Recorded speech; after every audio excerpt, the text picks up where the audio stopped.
kunento engiphethe kabi ngalo muntu wale pheshe kuthiwa ko-America lapha ekuthiwa uthwala iphenti. Uthwala iphenti kunalento ayiveza ekuthiwa usendishini. Lento okuyiyona ngempela ebhizi manje ehlukumezayo isiphethe nje abantu besifazane baphathekile ile sendishini. Webhuti siyadideka lapha yini le sendishini ngabe isifo noma yini lento asiyazi thina isendishini. Hayi wemsakazi.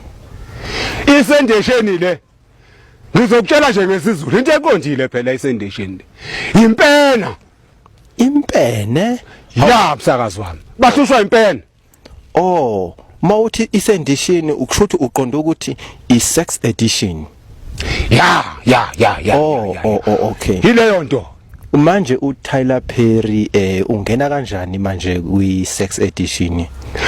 Angithi lo thwala iphenti uyena phela umsakazi wami ofike enze lama movie abhale nalesi story bese thi why did you marry it? Okunye kwakhona kwenza lezo zinto. Obviously obsessed labo angazi ukuthi kuthiwa yini lezi zinto lezi. Oh, manje wena ugxeka yena ngaleso senzo leso. Hayi, ngiyamgxeka impela kakhulu yimbi. Uyimoshile impela iAfrika.